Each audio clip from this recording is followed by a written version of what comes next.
El grito rasgó el silencio de la catedral como un cuchillo oxidado, y todas las cabezas se volvieron hacia mí, la silenciosa, la que nunca alzaba la voz en las cenas familiares.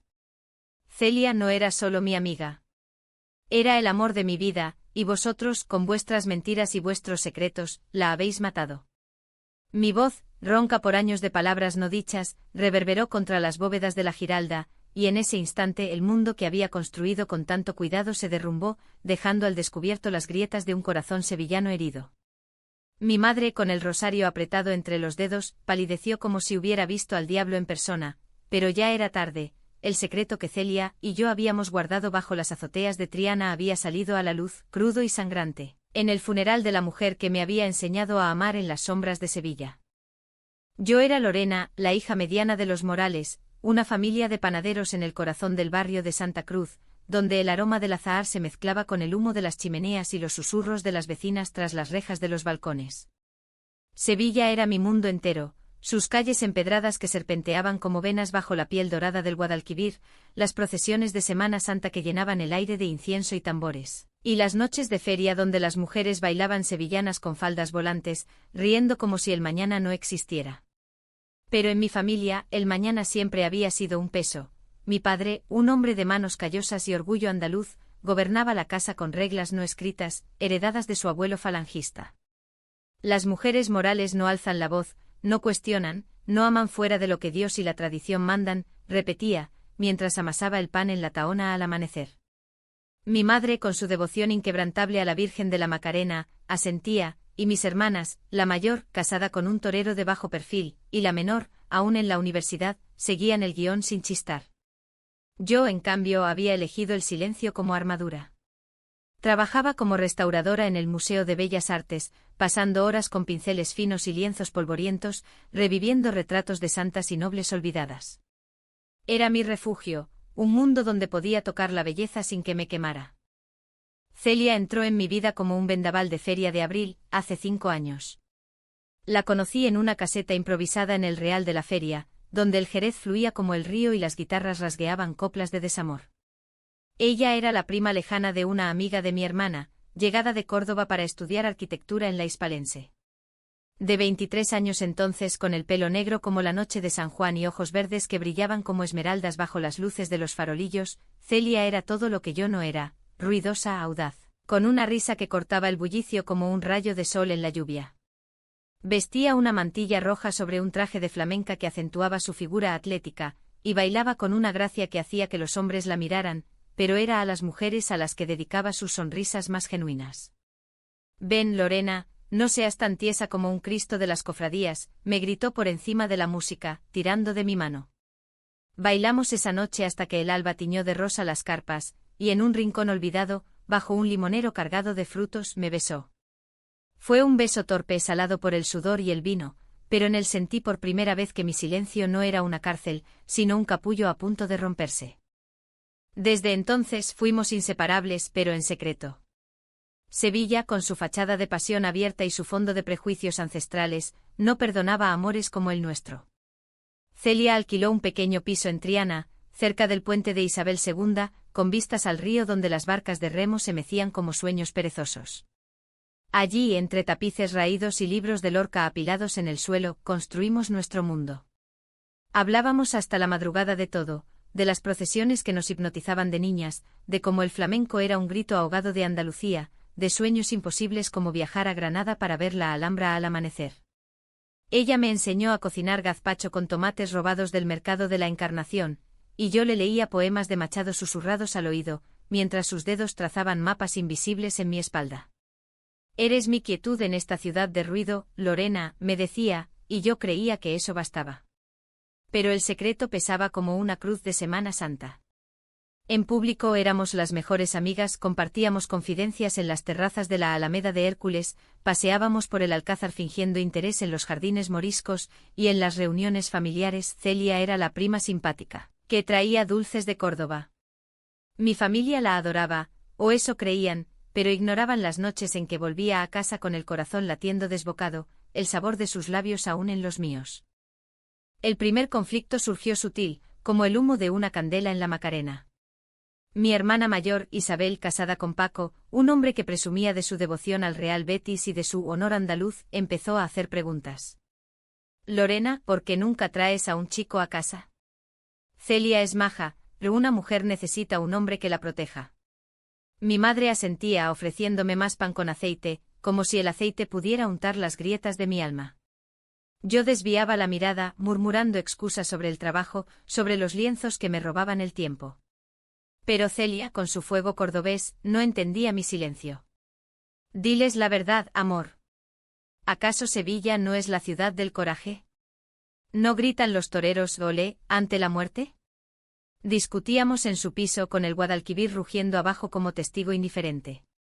No lo entiendes, le respondía yo, la voz quebrada. Mi familia es como el Guadalquivir, parece manso, pero arrastra todo a su paso.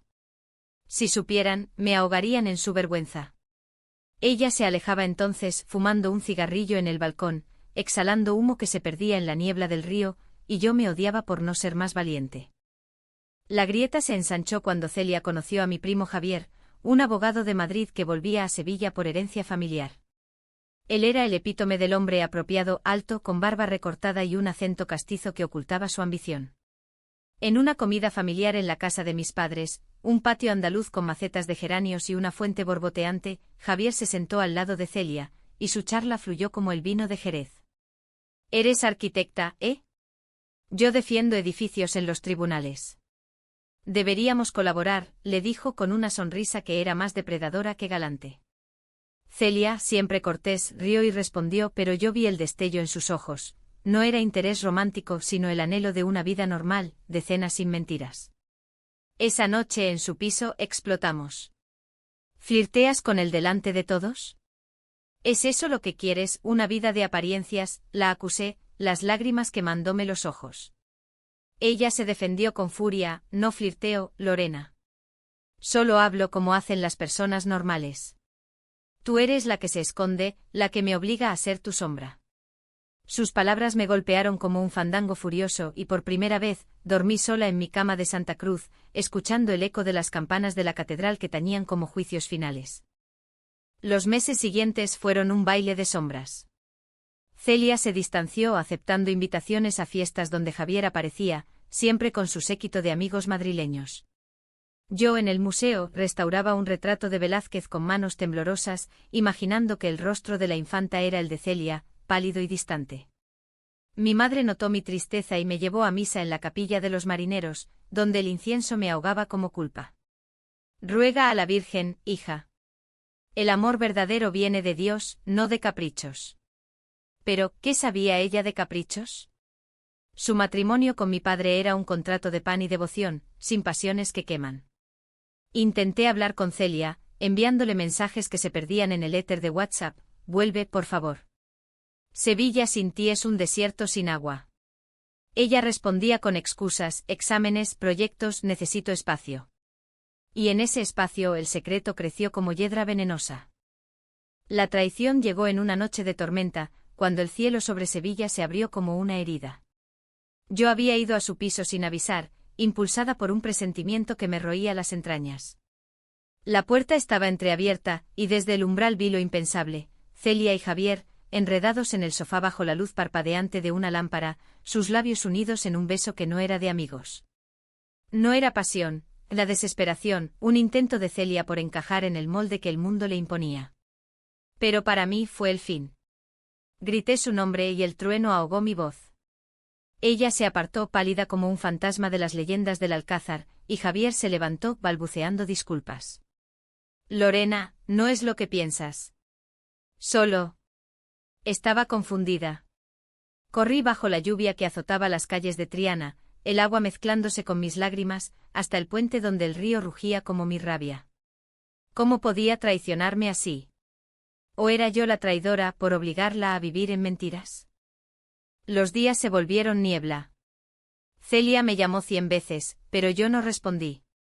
En el trabajo mis manos fallaban, y un lienzo antiguo se rasgó bajo mi pincel, simbolizando mi alma hecha jirones. Mi familia notó el cambio, mi padre gruñó sobre mujeres con aires, mi madre me obligó a confesar en el confesionario de San Salvador, donde el sacerdote murmuró sobre pecados de la carne que yo ni siquiera había cometido. Y entonces el secreto se filtró. Isabel, mi hermana, había visto a Celia con Javier en un bar de la Alameda, y el chisme voló como pólvora en las verbenas. Tu amiga está liada con Javier.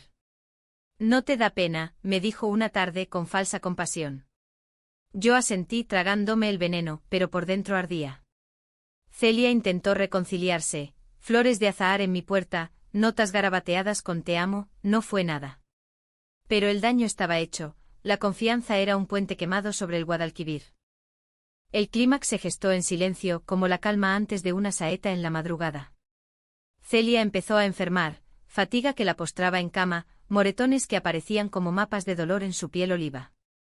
Al principio lo achacó al estrés, los exámenes finales, las noches en vela dibujando planos de la Torre del Oro. Yo aún herida, la evité, pero el destino, caprichoso como un torero en la maestranza, nos juntó en el Hospital Virgen del Rocío. Mi madre me arrastró allí por una visita rutinaria, y en el pasillo, vi a Celia en una camilla, pálida y con una vía en el brazo. Cáncer, murmuró el médico a sus padres, que habían llegado de Córdoba con rostros demacrados. Linfoma agresivo diagnosticado tarde porque ella lo había ignorado, atribuyéndolo a nuestras peleas. Me colé en su habitación esa noche, el corazón latiéndome como un tambor de pasodoble. Lorena, susurró extendiendo una mano temblorosa. Caí de rodillas junto a la cama, y todo salió, el dolor, la traición, el amor que nunca había muerto. Perdóname, sollozó ella. Javier fue un error, un intento de olvidar que solo tú me haces sentir viva. Hablamos hasta el alba, tejiendo confesiones como un mantón de Manila, sus miedos a la muerte, mi culpa por el silencio, los sueños que Sevilla nos había robado. Prometí estar a su lado, y en ese pacto, renacimos, frágiles pero enteras. Pero la enfermedad no perdona secretos ni juramentos. Celia empeoró rápido como un río desbordado en invierno. Pasábamos tardes en su piso, ahora un santuario de infusiones y libros de poesía, donde yo le leía fragmentos de Bodas de Sangre de García Lorca, y ella dibujaba bocetos de nosotras bailando en la Feria del Futuro. Mi familia sospechaba, pero yo los esquivaba con mentiras piadosas. Javier, avergonzado, se alejó a Madrid, dejando una carta de arrepentimiento que Celia quemó en la chimenea. El conflicto interno me devoraba, decírselo todo a mi familia, arriesgando su rechazo, o guardar el amor en las sombras hasta el final. Celia me urgió, vive sin miedo, mi quietud. Por mí. Pero el miedo era un vino amargo que me ataba. La muerte llegó en una mañana de octubre, cuando las hojas de los naranjos caían como lágrimas doradas en las plazas de Sevilla. Celia se apagó en el hospital, rodeada de sus padres y yo, disfrazada de amiga leal. Su último aliento fue un susurro, di la verdad, Lorena. Ama sin cadenas. La enterramos en el cementerio de San Fernando, bajo un cielo plomizo que lloraba por nosotras. El funeral en la catedral fue un ritual de hipocresía, mi familia recitando avemarías, tíos comentando lo trágica que era la juventud moderna. Yo, vestida de negro como una viuda flamenca, observaba el ataúd de roble, con Celia dentro en su traje blanco de sueños inconclusos. Y entonces el grito escapó. Celia no era solo mi amiga. Era el amor de mi vida, y vosotros, con vuestras mentiras y vuestros secretos, la habéis matado. El silencio que siguió fue ensordecedor, roto solo por el sollozo de mi madre. Mi padre se levantó, rojo de ira. ¿Qué blasfemia es esta? En la casa de Dios. Isabel me miró con horror, como si hubiera invocado a las furias griegas. Pero yo continué, la voz ganando fuerza como un cantejondo, la habéis matado con vuestros juicios, con la presión de ser normal. Celia y yo nos amábamos en las sombras de Triana, bajo el puente del río. Y ahora, ella se ha ido, y yo me quedo con vuestro veneno. El escándalo estalló como una procesión descontrolada. Mi padre me echó de casa esa misma tarde, gritando sobre deshonra y el que dirán en Santa Cruz. Mi madre lloró, invocando a la Virgen para mi perdón. Isabel cortó lazos, temiendo por su matrimonio. Solo mi hermana menor, la callada como yo, me envió un mensaje: estoy contigo, Lorena. El amor no es pecado. Me mudé a un piso diminuto en el Arenal, cerca del Teatro de la Maestranza, donde el eco de las óperas me recordaba que el dolor, como la música, transforma. Los días fueron un luto crudo, visitaba la tumba de Celia, dejando azahares y cartas no enviadas, y en el museo, restauraba un San Sebastián herido, proyectando en él mi propia flechada alma. Pero en la adversidad encontré aliados inesperados. Las vecinas de Triana, chismosas pero de corazón ancho como el Guadalquivir, me trajeron platos de espinacas con garbanzos y palabras de consuelo. El amor es como el flamenco, niña, duele pero libera. Una antigua compañera del museo, lesbiana declarada desde los 80, me presentó a un grupo de mujeres en la Casa de la Memoria, donde compartíamos historias bajo retratos de la Guerra Civil.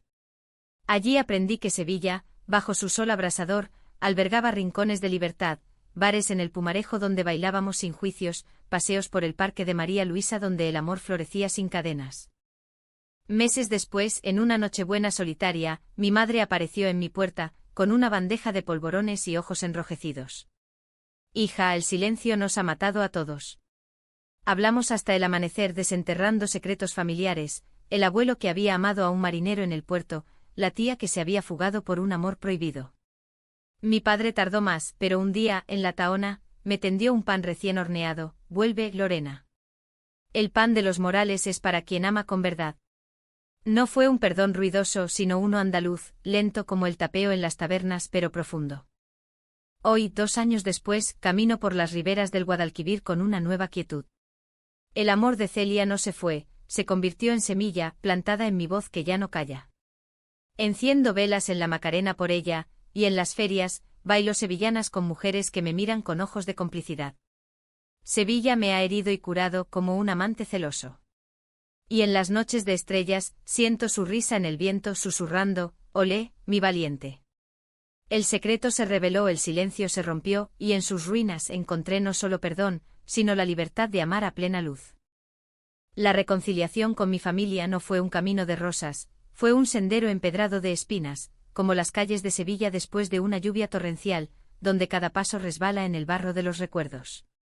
Mi padre, don Manuel, con su bigote canoso y sus manos que aún olían a harina fresca, tardó semanas en mirarme a los ojos sin que la ira le tiñera las mejillas. «Has mancillado el nombre de los Morales», me espetó una tarde en la Tahona, mientras el horno rugía como un toro enfurecido. Yo, parada en el umbral con una bolsa de croissants que mi madre había insistido en que trajera, sentí el viejo impulso de callar, de inclinar la cabeza como en las procesiones donde las nazarenas caminan en silencio bajo sus capirotes. Pero la voz de Celia, ese eco persistente en mi pecho, me empujó. «Papá, el nombre de los Morales no se mancha con amor. Se mancha con mentiras, con el miedo que nos ha atado como cadenas en la Inquisición». Él pausó, el delantal blanco manchado de levadura colgando como una bandera de tregua, y por primera vez, vi en sus ojos no solo orgullo herido, sino el reflejo de sus propias sombras, la juventud en los 60 cuando Franco dictaba amores permitidos, y él había enterrado un cariño por una vecina de Triana para casarse con mi madre por deber. Mi madre, doña Carmen, fue el puente frágil. Sus visitas a mi piso en el Arenal empezaron con paquetes de ropa lavada y plegada con esmero, como si el orden en las camisas pudiera ordenar el caos en su corazón devoto. «La Virgen perdona todo, hija», me decía, mientras colocaba un escapulario sobre mi mesita, junto a la foto enmarcada de Celia, y yo en la feria, riendo con farolillos en las manos. Al principio evitaba la mirada de esa imagen, murmurando oraciones que sonaban a conjuros contra lo antinatural. Pero una noche, durante la Virgen de la Esperanza, cuando las calles se llenaban de cera derretida y promesas, ella se derrumbó. Yo también tuve secretos, Lorena. Tu abuela me contó de una hermana que amó a otra mujer en los años de la posguerra, y la familia la envió a un convento en Ronda. ¿Sabes lo que es cargar con eso? Lágrimas surcaron su rostro surcado de arrugas, y en ese llanto compartido, nos abrazamos como en las saetas de la madrugada, donde el dolor se eleva en cante para sanar.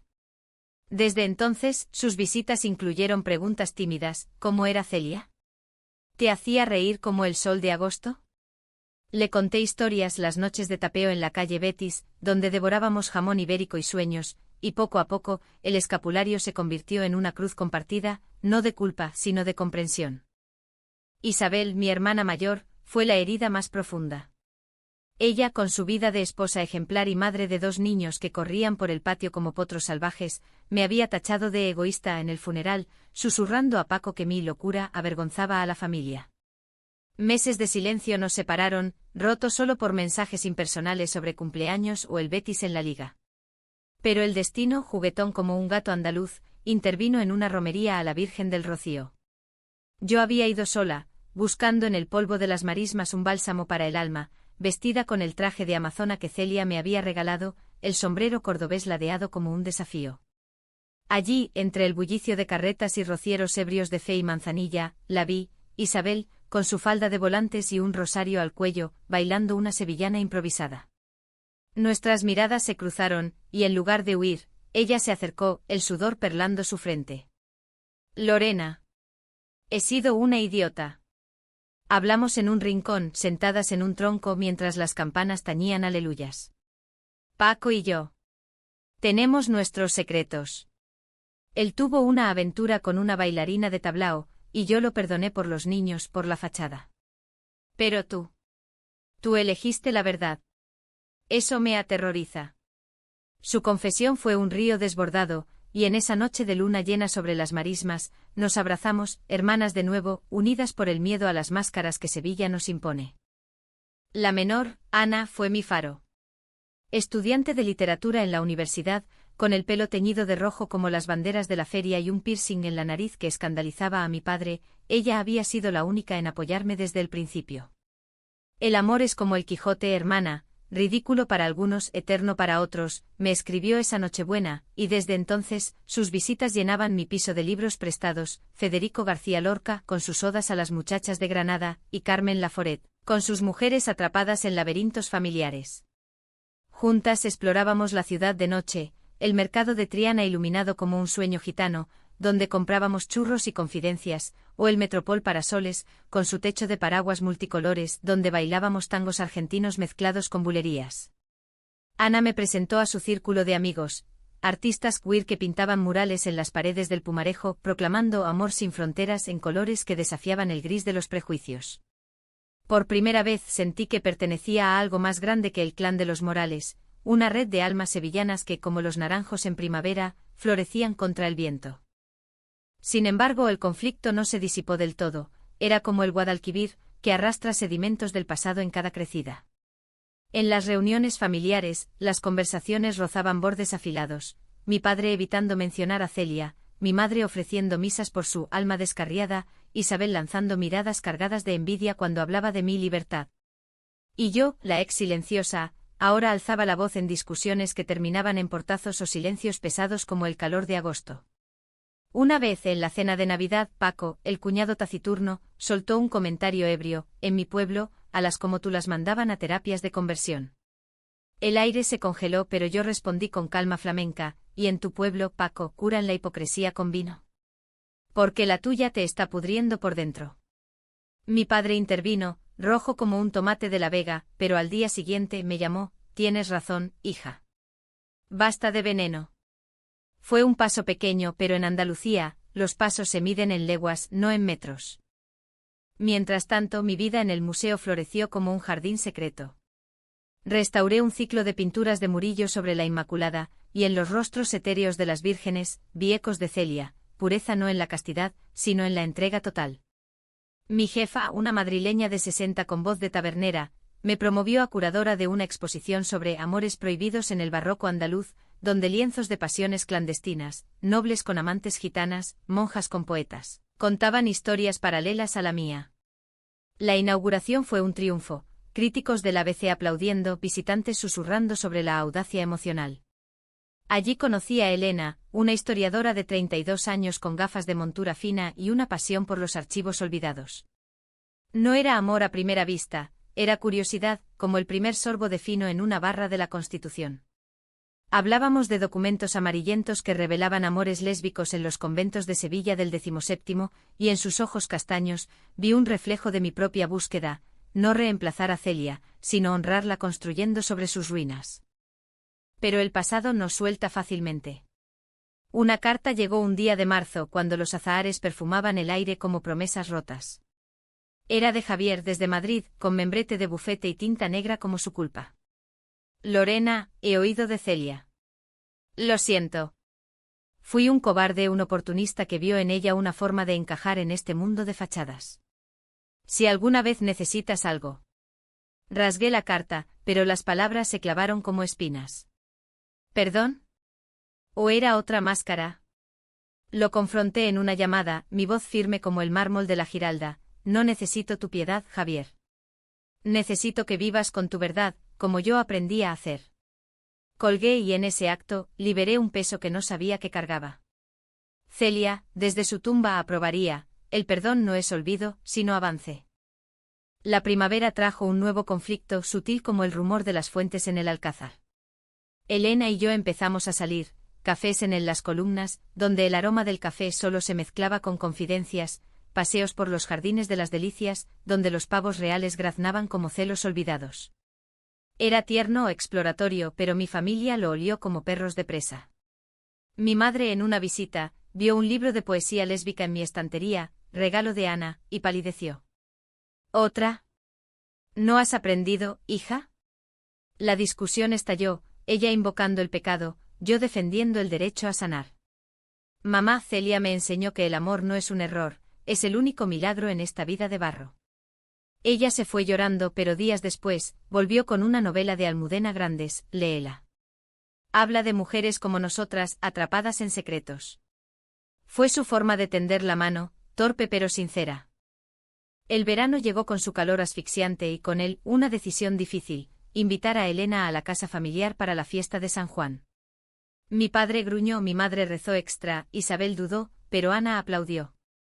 La noche de la hoguera en la playa de los Remedios, con el fuego crepitando como chismes y el mar susurrando absoluciones, Elena llegó con una botella de rebujito y una sonrisa que iluminaba más que las llamas. Bailamos sardanas improvisadas, y cuando mi padre le ofreció un vaso, murmurando bienvenida, sentí que el círculo se cerraba. No era perfecto, hubo miradas torcidas, silencios incómodos, pero era progreso como el Guadalquivir que lento talla cañones en la tierra. En otoño la exposición se convirtió en libro y en sus páginas dediqué un capítulo a Celia, a la que amé en las sombras de Triana, luz eterna. El lanzamiento en la librería Cañada Blanche fue mágico, amigos del grupo queer alzando copas de manzanilla, mi familia en un rincón, asintiendo con orgullo contenido. Elena me besó en la mejilla, y en ese gesto vi el futuro, no un final feliz de cuento sino uno humano, tejido de hilos rotos y remendados. Hoy, en las tardes de lectura en el Parque de San Telmo, con Elena a mi lado y el viento trayendo ecos de Celia, sé que el silencio fue mi cárcel, pero también mi fuerza. Sevilla, con sus patios floridos y sus pasiones enterradas, me ha devuelto el habla.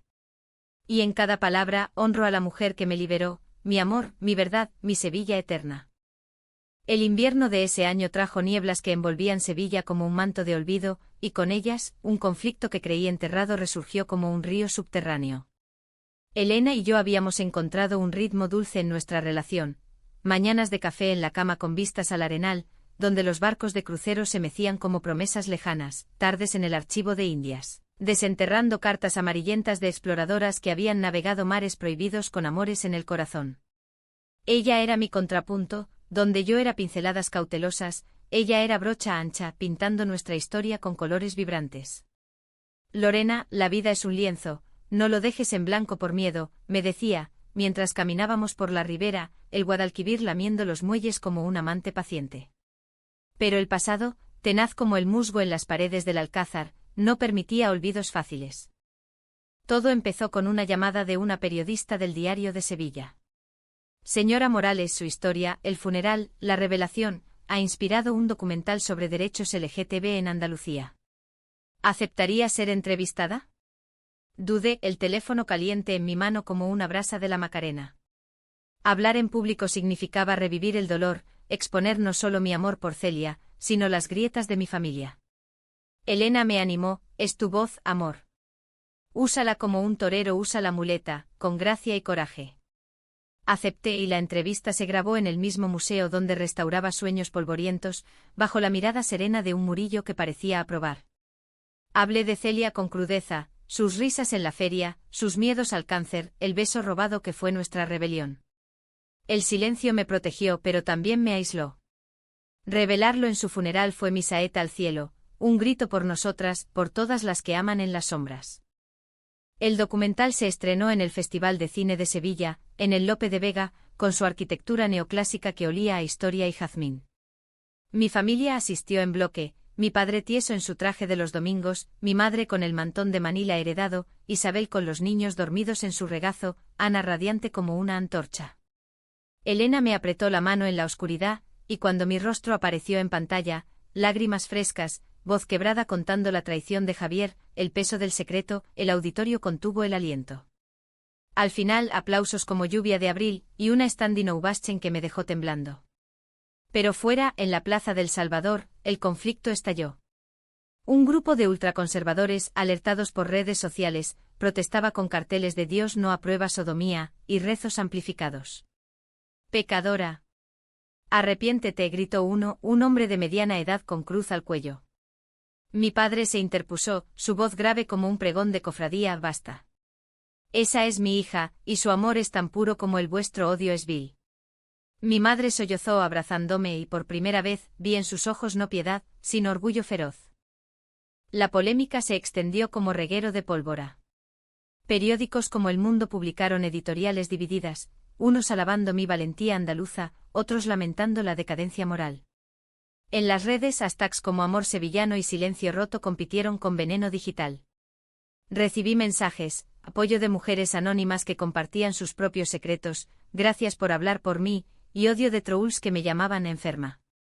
Elena y yo nos refugiamos en Triana, en el piso que Celia había dejado vacío, ahora alquilado por una pintora joven que nos invitaba a cenas de espárragos trigueros y vino tinto.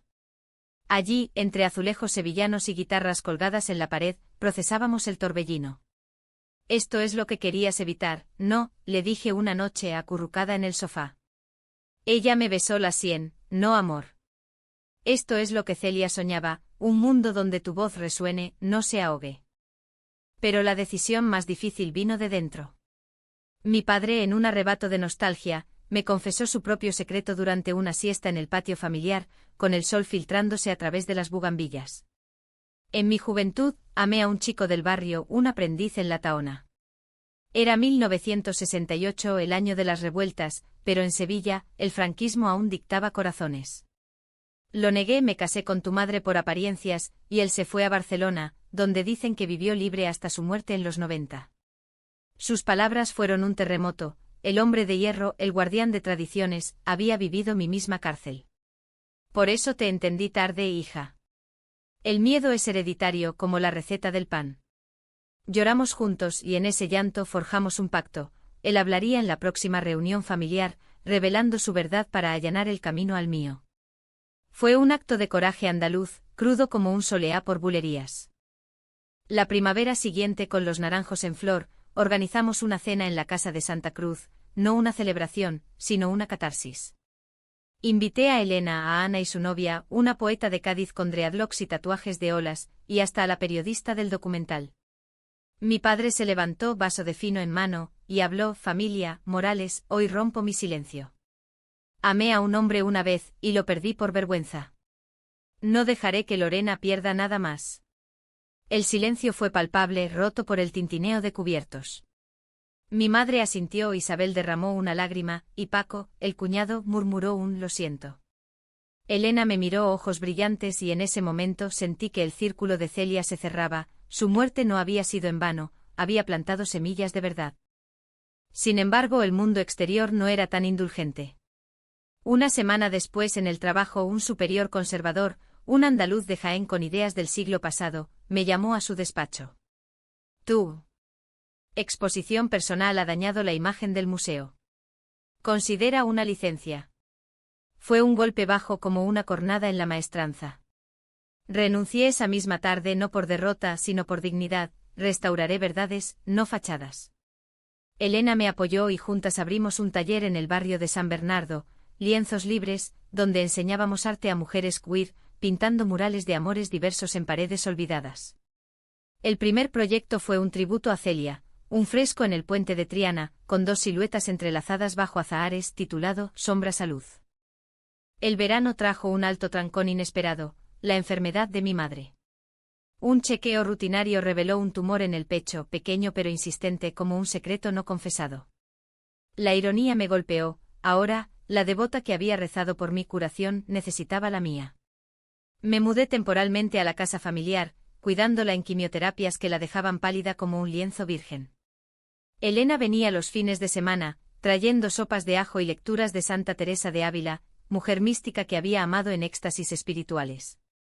En esas noches mi madre y yo hablábamos de todo, de su juventud en los 40, casada por arreglo, de los sueños de ser pintora que abandonó por el deber. «Tú pinta por mi hija», me dijo, y en su debilidad encontré su fuerza.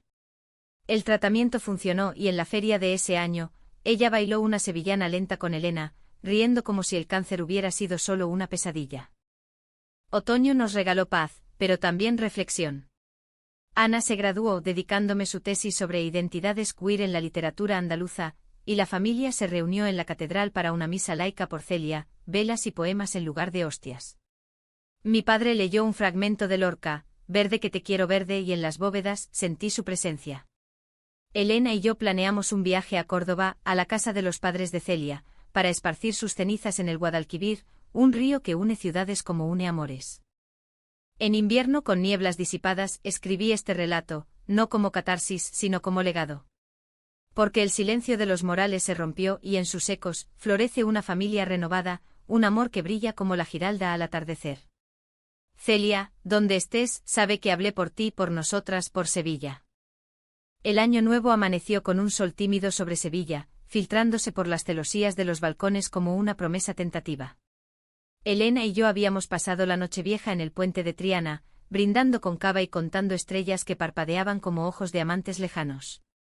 «Este será nuestro año», murmuró ella, su aliento cálido contra mi cuello, y yo creí en ello, porque después de tormentas como las nuestras, el arco iris andaluz parece eterno.